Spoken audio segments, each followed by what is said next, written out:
everyone, welcome to my channel, or if we've hung out before, welcome back. I'm Amy, and this week we are making a cultural phenomenon, a family favorite, a classic symbol of childhood, nostalgia, and fun. Today we're making Dino Nuggets. And we all know the Dino Nuggies taste so much better than regular chicken nuggets. First, because dinosaurs, and second, because dinosaurs. We're also going to make this even more fun and make our own little dino dinner diorama, because there is nothing more fun than playing with your food. So let's get cooking. The very first thing we need to make our nuggets is chicken, but we also want it to be ground chicken. Now, you can just buy ground chicken at the store, but did you know that you can make your own ground chicken at home? And you don't even need a meat grinder. Have you ever bitten into a burger and something crunches that's just not supposed to crunch? I hate that so much. It's just game over when that happens. But if I make my own, I can put what I want in it and make sure that what I don't want isn't anywhere to be found in my ground chicken or beef or whatever I feel like grinding up. So let's make some ground chicken. I have 2 pounds of chicken here, a combination of chicken breast for white meat and chicken thighs for some dark meat. If you don't want any dark meat, you can just use the chicken breasts, but we like both mixed together, so here we go. Trim off anything you don't want in your ground meat, like stringy fat or cartilage. Definitely get any bones out of there. And then cut up the meat into medium-sized chunks. I'm doing this because it makes it easier for the food processor to break it all down. Put all 2 pounds of this chicken into your food processor, then just grind this up till you're happy with the consistency of the grind. For nuggets, we want it to be a pretty fine grind. We don't want large clumps of unground chicken in the nuggets because we want all of our chicken to have a pretty uniform texture in every bite. Unground pieces of chicken can also make it more difficult for the cutters to get through when we're making our dinosaur shapes. And that's it, homemade ground chicken. The next step for our chicken is to make the filler, I guess you would call it. Basic ground chicken with absolutely nothing in it is actually kind of boring to eat, and it doesn't hold together very well when it's cooking. To a medium or a large bowl, add a half cup of panko breadcrumbs and a half cup of milk. I'm using whole milk, but you can use whatever kind of milk you normally have on hand. Add in 1 teaspoon of salt, a half teaspoon of onion powder, and a half teaspoon of garlic powder. Last, add a teaspoon of paprika, and you know we're doing smoked paprika because why not? Stir this all up till everything is combined. You could also add other seasonings if you want your nuggets to have different flavors, like Italian seasoning, chipotle seasoning, Cajun seasoning. So many options. Let this mixture sit for a few minutes so the panko absorbs the milk, because the only crunching we want in these nuggets is the breading. After a minute or two, you can see how much the breadcrumbs have absorbed the milk. So give this another little stir, and now it's time to dump in our ground chicken. And like making burgers, get in there with clean hands and mix this up really well. You could do this with a spoon or a spatula, but for me, it's always just easiest to use my clean hands and get everything really well mixed. Plus, we're making Dino Nuggies. We're supposed to be playing with our food here, right? Next, grab either 1 big baking sheet or 2 small sheets like I have here. The big baking sheets don't always like to fit in freezers, so these small sheets are perfect. I lined the baking sheets with parchment paper as directed in the recipe I was following, but I would advise against that actually because it had a tendency to tear and stick to the bottom of the nuggets later on in the process. I would just give the sheet a very light spray of oil to keep the chicken mixture from sticking and just smooth it out directly onto the baking sheet. You want the chicken layer to be about a 1/2 inch thick, and the thickness is also important. You really don't want to go too thin. It'll make it more difficult to handle these later. When we have the chicken layer ready, put a piece of parchment paper on top and put the baking sheet or little sheets in the freezer for 90 minutes minimum. Like, this needs to be pretty frozen. While the chicken's freezing, I'm gonna get the dry part of the breading ready for later, just so I don't have to make it later. And we want a good sized container so it's easy to maneuver the chicken around when we're breading it. We're gonna need 2 cups of panko breadcrumbs. I'm using a 1/2 cup scoop here, but it is 2 cups total. Add a 1/2 cup of flour, just regular all-purpose flour is what we want. Next is 1 cup of Parmesan cheese, and we want the grated cheese so it's a similar size and consistency as the panko. Last is a teaspoon of paprika, and yep, we're using smoked again. Now just mix this up. You can use a whisk like I started here, but that was kind of a pain since the container was pretty full and the cheese was clumping a little, so I ended up just popping a lid on and mixing it up like a shake and bake. As long as it's combined in the end, we're good. About 20 minutes before the chicken is ready, we're gonna get our sides going. First, I wanna make our dinosaurs a little volcano, so I need mashed potatoes. Chop up some of your favorite mashing potatoes. Mine are either gold potatoes or russets, and these are russet potatoes this time. I'm chopping them up a little because cutting them into smaller pieces is going to make them cook through faster. You can remove the skin if you don't like potato skin in your mashed potatoes, but we love it, so it's staying on. Then just toss the potatoes in a pot of water and heat them up to a boil. Or maybe not toss, that would get really messy really fast.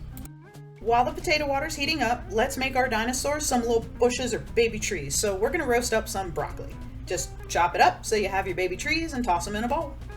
Add a little of your favorite cooking oil and your favorite seasonings. I'm using some onion powder and garlic powder, salt and pepper, and then a little melted butter because that makes all the difference in flavor for roasted vegetables. I'm only using about a tablespoon of butter here, so not a ton.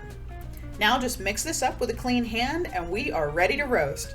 Spread the broccoli on a baking sheet and pop it in the oven at 400 for about 12 to 15 minutes until those little trees just start to brown. When the broccoli comes out, turn the oven down to 375. By this point, our potatoes are boiling, so I turned the heat down to about medium and boiled these until the potatoes were cooked through and mashable. For me, this was about 15 minutes, but the time will vary with the size of the potato slices. So when the chicken's ready, we're gonna break out our Dino cookie cutters, and aren't these just the cutest little things? You're gonna take your cookie cutters and cut out your frozen ground chicken like it's cookies. Place them on a separate parchment-lined baking sheet just to keep them separate from the mess that's gonna be going on the first sheet. This is probably the craziest part of making these. The chicken has to be at the right consistency for this to be really doable. Too frozen and the cutters won't get through the meat. Too soft and everything just kind of falls apart. So you want to work quickly and pop things back in the freezer if the chicken starts to warm up too fast. When all of the Dino Nuggets are cut out, throw them back in the freezer to get them pretty firm again because we need to be able to handle these. About halfway through cutting out the nuggets, our potatoes were done. So I pulled those off the stove, strained them, and put them right back into their big pot. To make these mashed potatoes, I deliberately used a manual potato masher since I don't want these potatoes to be completely smooth. Since it's a volcano, I want pieces of potato in there so my volcano looks like it's rocky. First, we're gonna pour in 4 tablespoons of melted butter and start mashing. After we've got the potatoes broken up, we're gonna add some milk. I'm using half and half because this makes for some yummy potatoes. You could also use heavy cream if you just really want to be decadent about it. I poured in a little, about a quarter cup, mashed some more, and then added about another quarter cup, which ended up being the perfect amount. When I had the consistency I wanted, I added my favorite seasonings, and you know what they are: onion powder, garlic powder, salt, and pepper. Season to your own preferred taste, stir the seasonings in, and the potatoes are done. This took only about 5 minutes to mash by hand. Then just pop a lid on this to keep it nice and hot while we finish the chicken. Okay, so after about 15 minutes in the freezer, the chicken was nice and firm and we were ready to bread and bake them. But before we do that, we need the wet part of the breading, which is just eggs. The recipe calls for 2 eggs, but since I doubled this recipe, I went with 4 and just whisk these up so I can dip the chicken in it. Now the rest of this actually goes pretty fast. Dip each of the dinos into the dry breading until it's coated, and then into the egg until it's coated again, and then back into the dry breading until it has a nice thick layer of that yummy seasoned panko on it. Put the breaded dinos on a second parchment-lined baking sheet and just keep going until you run out of Dino Nuggets. And again, work pretty quick because these things thaw out really fast. When they're all breaded, give them a good spray with some oil to help them get nice and brown and pop them in the oven for 15 to 18 minutes, and you're going to want to flip these over about halfway through. Now the last thing we're making is some quick chicken gravy because our volcano needs lava and ketchup would be nasty on mashed potatoes. I had a question though, why is that? Ketchup is awesome with fries, but not with mashed potatoes. Is it the frying thing, the dipping thing, or is it just habit? Let me know what you think. So anyway, gravy. Start by adding 4 tablespoons or a quarter cup of butter to a small saucepan and melt that down.